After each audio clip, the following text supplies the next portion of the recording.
Guys, look who I got in the bus. It's Scott with Nomad Solar. I caught him going by on the highway yesterday, if you can believe it, and we didn't know each other was in the area. So he got a call as he was passing down the highway. Hey, come and help me. Great timing. I was a mile and a half down the road, so it was a good time to turn around and come do this. I'm glad you had all the stuff squared away so we didn't knocked out. So, like I said on the beginning, getting all this into that, that's what Scott does really well. So it's going to be fun to watch. It's going to be fun to do. Okay guys, things are coming together here. Check it out. We ran to the Home Depot. We've got the breakers in the box. Scott's going to temporarily hook that up. Got to keep AC going this time of year. We want the air conditioner running for sure. And look, all that stuff's out of there. I can't say that the pile over here is getting much smaller though. Actually, I think it's grown a little bit. It'll go quick once we get into it. One thing at a time. It always looks like you're not there until you're there. Hey, here's an update for you. Look at that. Oh, them wires are all finding a home, Scott. I'm liking it. I like what I'm seeing here. It's always awesome to watch somebody that has a trade, and yeah, just the way you organize the wires and they're all coming in there. I'm like, wow, that's the easy way to do it. Sorry about my location there, buddy, but Oh, I just need to lay down on the job for a while, that's all. I just thought if we put it in the front, people might kick it. So, but dang it, does make that hookup a pain. And we've now reached the point that I knew was coming, as I shorted a wire on him, and I noticed it the last time I looked real close. I thought, shit, that's too short. So here's in the field, the real wiring job.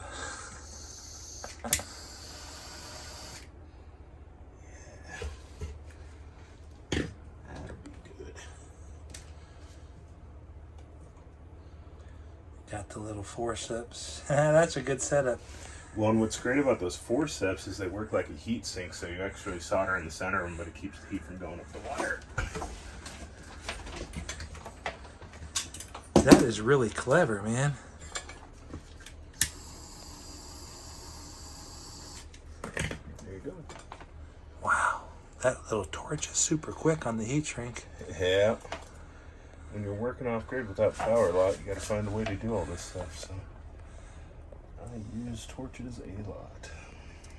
Oh, you push them into each other. I've seen that method, but I've never done it. Yeah,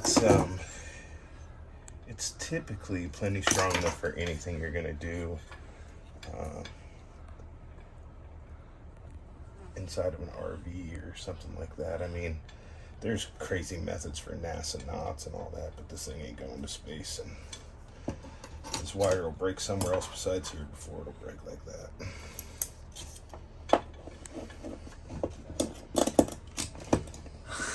I love it. This is the thing I like about working with people that do certain stuff, you know. See, this is a great technique.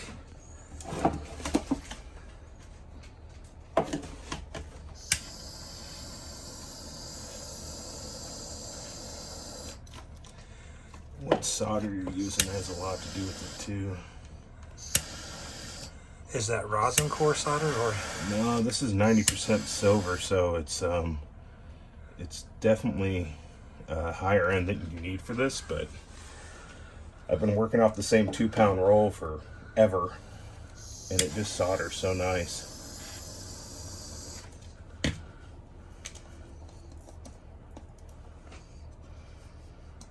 Let that one cool, push some heat shrink over that. And I'll heat shrink them both together. I got that casing a little warm.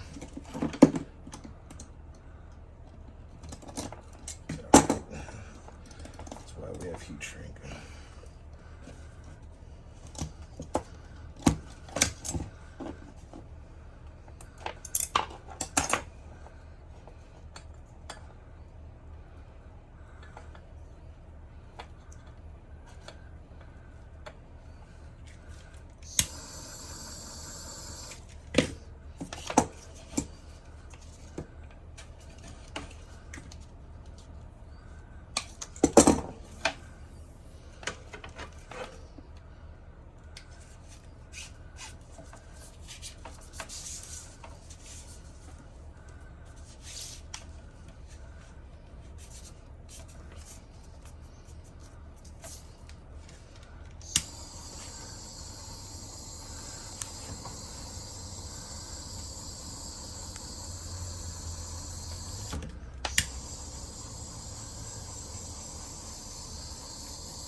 All good. Awesome. Now it'll reach. Oh man, I'll tell you guys what, it is warmed up outside. It's supposed to hit 95 today. I'm really glad Scott's figured out how to keep the AC running. That feels real good, doesn't it? It is definitely better than sweating in here. I sure do appreciate you already installed that. That was one of the things Shelly said. You have to have the mini split on before we go to Ontario. Funny. Well, I need to thank her too then. Perfect. Now we can start wiring DC. Okay guys, check that out. He's got all the AC wired in there, and now he's getting ready to go after the DC circuits. I am so excited, Scott. I'm excited too. This is a cool rig. I'm really, really glad to be working on it. Okay, what's our situation now? So we have all the AC circuits in, minus the air conditioner that'll go in last right before we make the swap, and now all of the DC circuits are all wired into the main breaker box. Sweet. Look at that. Man, it went from chaos. It went from complete chaos in there to organized, beautiful. I'm excited, Scott. I'm excited too. We're coming along. This is all the slow part. Pretty soon we start slapping components in. Yeah, I want to see. Yeah, I want to see that. Get in there. Hey, you guys, get in there. we'll regain your floor space soon. It's 3:34, man. Making headway. At least there's less parts over here and more parts in the box. We're getting the layout figured out. We have the PV cables dropped and into the first side of the breaker disconnects. And now we're going to start mounting charge controllers, running wire to that, and mounting bus bars, fusing, and running cable for inverter and transfer switch and everything. I'm going to go try to get that wire underneath while you carry on here. Sounds like a plan. We'll get it all. Once you're powered in, your transfer switch is working. So the auto transfer is working. All your house electrical is hardwired in. You're running off of it now, straight off of shore power. The DC side won't be in until we get some 4-out tomorrow and then complete the whole system. And I have a good idea of where everything's going to go, and it shouldn't take too long to wire everything up from this point. So I think for day one with a lot of curveballs, we're in pretty good shape. Yeah, I love it. Yeah, man. Stuff is in there. Well. And look over here, guys. Holy scamoles. It'll clean up fast and it'll be like new soon. Well, the awesome thing is that is onto one wire instead of 6. That was pretty scary when we unhooked it, right? Yeah, it definitely wasn't ideal. I mean, you gotta do what you gotta do to live while you're building one of these things. I didn't sleep real good with that thing clamped onto 6 wires. I was like, that's a great way to start a fire. Loose wires. Of course, we weren't using anything that was hooked up. Actually, we'll make it a little safer. All right. We'll redneck safe this thing up. We just, our idea of safe was pushing one on each side of the board. Yeah, close enough. This isn't much better, but at least makes me feel better when I'm sleeping next to him. Well, you're within the 15 feet rule, so you could get away. You would be able to escape. There, that makes me feel better.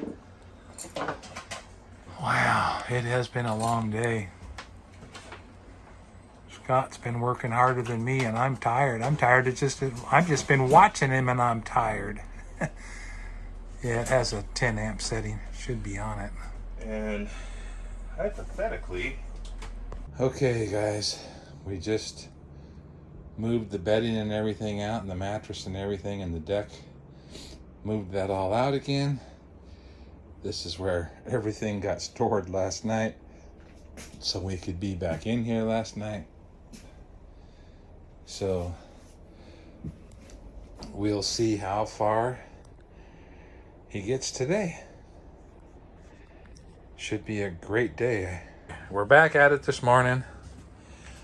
See So we got all the batteries tied together, making one big bank of 12 volts. That's 400 amp hour of lithium 12 volt.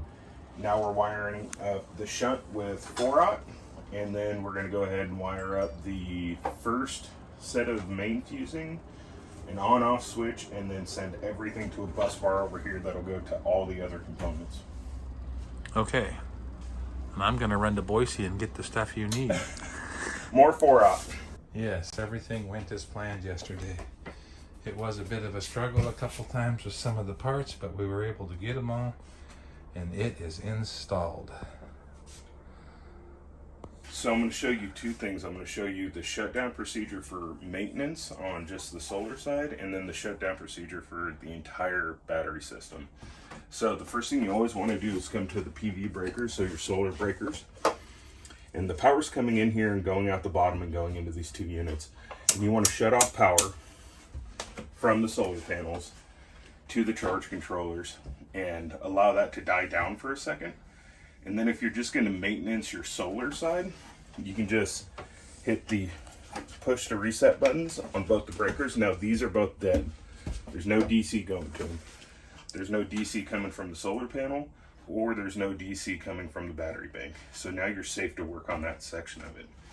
But say this is just a normal shutdown where you're gonna walk away from the rig for a while. You're gonna shut down your PV breakers, shut off the solar panel breakers, give it a second for it to die here like normal. And then you're gonna come over here and just flip this to the off side. Now your whole system's dead on the DC side. Then to start it back up, it's the reverse of that.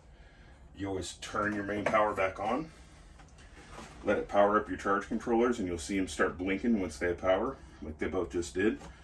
And then you can fire off your solar power again, and you're live. Awesome. You have solar panels on your roof, and they're going to send power down at typically a 10 gauge cable, depending on the size, and it's going to come into a breaker box. And then from there, it's going to go to your charge controllers. Your charge controllers convert it from the higher voltage of the panels. In this instance, it's about 70 volts, down to what your batteries need to be, which is 13.6 for this system because it's lithium. So those go into bus bars and then head to the battery and start pushing power that way. Now, on the other side of the system, that's just solar, right? That's how solar works. Now, what do you do with the battery, the energy that's stored in the battery? That's where inverters come in. It's also where your DC loads come in. So your inverter pulls power from the battery bank back to the inverter, converts it from 12 volt DC into 110 or 120 volt AC, which is regular household appliances. That then goes into your breaker box of your trailer, your RV, your bus, your van, and distributes it to the rest of your system. Your DC loads, so a lot of the times that's going to be LED lights, it's going to be phone chargers, USBs, USB-Cs. Those all come directly from DC and don't need an inverter. So that power comes from the batteries, goes to your DC breaker box, and disperses from there. Okay. I know one thing that everybody's going to ask, and I've already been asked several times. Why does that main cable feed have to be a 4-aught cable? So depending on your system, it may or may not have to be.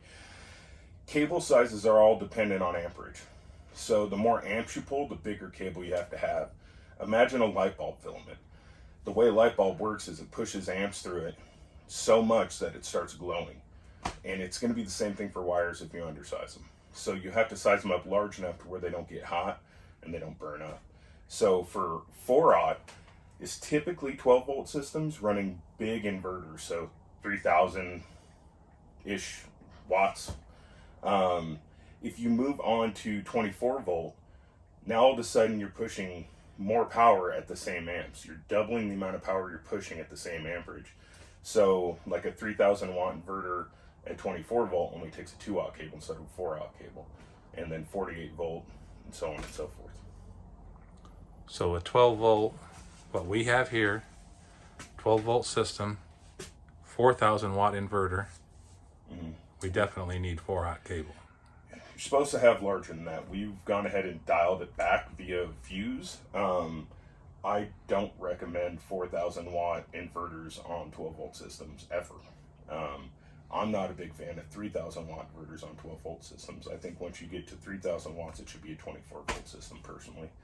And that is a preference. You can make them safe. It's just not super cost effective. Awesome. Would have been a lot easier to get 2 watt cable lugs yesterday than it was 4 watt cable It certainly lugs. would have been. But there's more than one way to skin this cat, and just because it's a 3,000 watt system with a 12 volt bank doesn't mean it's bad. It's just not optimal. You got to get geeky. Absolutely. You're talking about nuance. Okay, well, that's the system. We know how to shut it down. We know how to turn it off and on. So, super awesome, Scott. You worked so hard putting that in, man. I'm so grateful. Thank you so much. Oh, it's been a fun project. Your rig is coming out awesome, too. This box truck is amazing.